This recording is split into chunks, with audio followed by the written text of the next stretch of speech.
Kepolisian Negara Republik Indonesia kini sedang menatap pergantian pucuk pimpinan tertinggi mereka.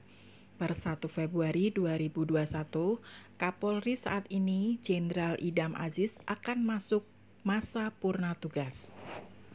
Bila dihitung per bulan Juni ini, maka masa dinas Jenderal Idam Aziz kurang dari 8 bulan. Untuk pergantian Kapolri bahkan bisa lebih cepat. Beberapa pengalaman sebelumnya, pergantian Kapolri tak mesti menunggu masa pensiun karena beberapa alasan. Termasuk yang terakhir, Jenderal Tito Karnavian, ia lebih cepat mengakhiri pengabdian sebagai Kapolri walaupun semestinya baru pensiun akhir 2012. Kapolri atau juga bisa disebut TB1 merupakan jabatan tertinggi bagi insan Bayangkara. Adapun TB merupakan singkatan Tribrata yang merupakan pedoman hidup Polri. Aturan pergantian Kapolri diatur dalam Undang-Undang Republik Indonesia Nomor 2 Tahun 2002 tentang Kepolisian Negara Republik Indonesia. Dalam pasal 11 ayat 1 menyebutkan Kapolri diangkat dan diberhentikan oleh Presiden dengan persetujuan Dewan Perwakilan Rakyat. Ayat 2 menyebut usulan pengangkatan dan pemberhentian itu disertai dengan alasannya.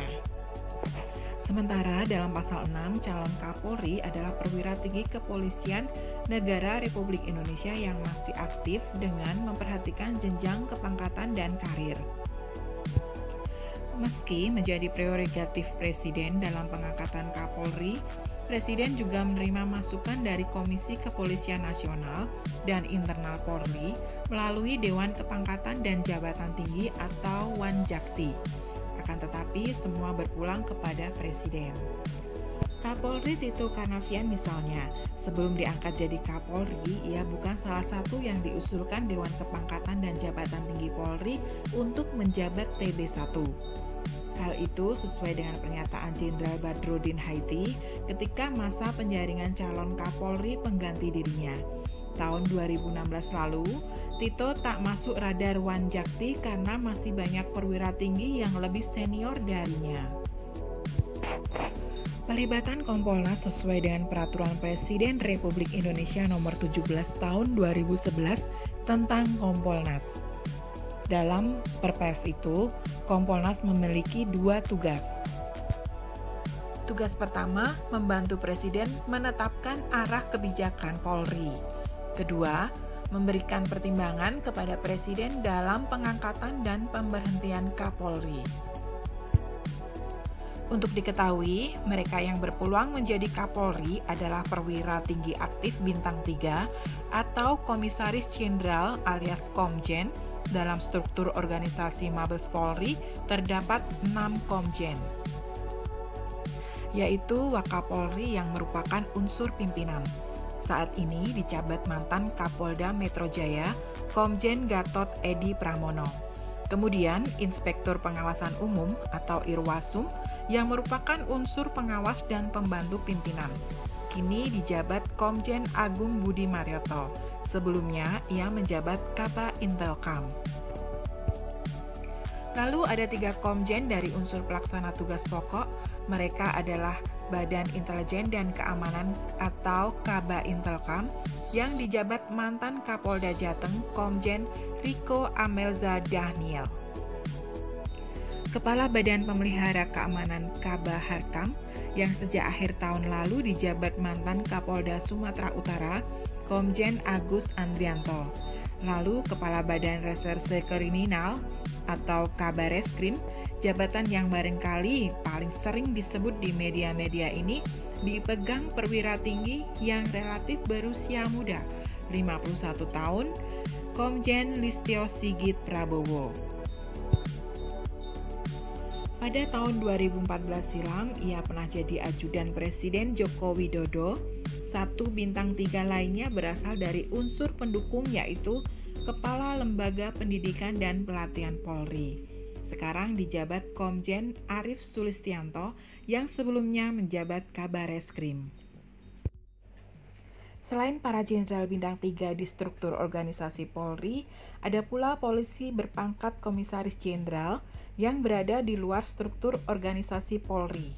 Misalnya Komjen Heruwinarko yang diamanati sebagai Kepala Badan Narkotika Nasional atau BNN, Kepala Badan Nasional Penanggulangan Terorisme atau BNPT, Komjen Boy Rafli Amar, perwira tinggi bergelar Datuk Rangkayo Basa, sekaligus cucu sastrawan Indonesia Aman Datuk Manjoindo. Ini sebelumnya terkenal karena pembawaannya yang sangat tenang sebagai Humas Polri. Ia juga pernah menjabat Kapolda Papua.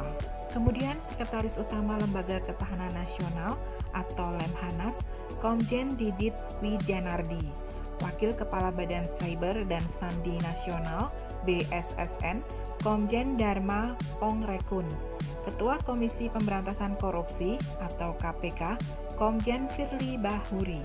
Ada juga Komjen Bambang Sunarwibowo yang kini menjadi Sekretaris Utama Badan Intelijen Negara atau BIN, Sekretaris Jenderal Kementerian Perikanan dan Kelautan atau KKP, Komjen Antam November, Duta Besar Indonesia untuk Myanmar, Komjen Iza Fadri. Terakhir, Komjen Andat Budi Revianto yang menjadi Irjen Kementerian Hukum dan HAM. Selain belasan perwira tinggi bintang 3 yang telah disebutkan di atas, bursa Kapolri bukan hanya melulu datang dari mereka. Faktor umur, kepangkatan, dan tentu saja kepentingan presiden sebagai pemilik hak prerogatif tak bisa ditampilkan. Bahkan Jenderal Bintang 2 atau Inspektur Jenderal alias Irjen pun bisa menjadi kandidat kuat saat pergantian Kapolri nanti. Pengalaman sebelumnya bisa menjadi acuan. Pada era Presiden Susilo Bambang Yudhoyono, tepatnya tahun 2010, Timur Pradopo tiba-tiba mencuat menjadi calon Kapolri. Padahal namanya tak termasuk dua nama komjen yang disodorkan Kompolnas saat itu kepada Presiden SBY. Pagi hari pada bulan Oktober 2010, Irjen Timur masih menjabat Kapolda Metro Jaya. Pada siang hari, ia dipromosikan sebagai Kabaharkam, yang berarti bintang di pundaknya bertambah menjadi 3. Yang lebih mencengangkan, pada malam di hari yang sama, Presiden SBY mengajukan Komjen Timur Pradopo menjadi calon Kapolri ke DPR. Itu berarti secara tak resmi bintangnya bertambah menjadi 4. Cerita tentang hal itu pernah dimuat situs berita online Tirto tanggal 26 Mei 2016 berjudul Pagi Bintang 2, Siang Bintang 3, Malam Bintang 4. Pun demikian dengan Jenderal Tito Karnavian, setelah menjabat Kapolda Metro Jaya, ia hanya sebentar menjabat sebagai Kepala Badan Nasional Penanggulangan Terorisme atau BNPT, sebelum diajukan Presiden Jokowi sebagai calon tunggal Kapolri pada tahun 2016 silam. Upacara tradisi pelepasan Jenderal Polisi Dr. Badrodin Haiti bersama Ibu melalui rangkaian acara tradisi pedang ora dimulai. Mantan wartawan senior yang juga pengamat kepolisian, Upa Labuhari, sebagaimana dimuat situs berita1.com, menyebutkan mutasi besar-besaran pejabat Polri pada awal bulan Mei bisa juga menunjukkan langkah Kapolri Jenderal Idam Aziz dalam mempersiapkan diri menyelesaikan masa tugasnya memimpin Korps Baju Coklat. Menurut Upa, mutasi demi mutasi pejabat tinggi Polri menunjukkan Kapolri sudah mempersiapkan calon penggantinya, selain dengan tujuan menyiapkan generasi pemimpin Polri selanjutnya. Adapun Ketua Presidium Indonesia Police Watch atau IPW pada bulan Maret lalu menyebut ada 3 nama yang cukup kuat sebagai calon pengganti Jenderal Idam Aziz. Pertama, Kabareskrim Komjen Listio Sigit Prabowo. Kedua, Kabaharkam Komjen Agus Andrianto. Ketiga, Kapolda Metro Jaya Irjen Nana Sujana. Untuk diketahui, jabatan Kapolda Metro Jaya bisa dibilang sebagai Kapolda favorit. 4 dari 5 Kapolri sebelumnya pernah menjabat Kapolda yang bertanggung jawab di wilayah ibu kota negara dan beberapa wilayah sekitarnya ini. Mereka adalah Jenderal Idam Aziz, Jenderal Tito Karnavian, Jenderal Sutarman, dan Jenderal Timur Pradopo. Hanya Jenderal Badrodin Haiti yang tak pernah menjabat Kapolda Metro Jaya dalam langkah puncak karirnya menjadi Kapolri. Setelah mutasi awal Mei, Neta Pane menyoroti Kapolda Jawa Tengah Irjen Ahmad Lutfi. Ia merupakan Kapolda Jateng pertama yang bukan lulusan Akademi Kepolisian. Bahkan menurut Neta, Irjen Lutfi tampaknya dipersiapkan Presiden Joko Widodo untuk menjadi calon Kapolri. Dan pada akhirnya, perwira tinggi pengganti Jenderal Idam Aziz nantinya semua berpulang kepada Presiden yang memiliki hak prerogatif setelah menerima masukan dari Wanjakti, Kompolnas, dan mungkin pihak lainnya. Siapa yang memiliki garis tangan menjadi Kapolri keempat yang dipilih pada Jokowi saat menjadi Presiden? Kita tunggu saja.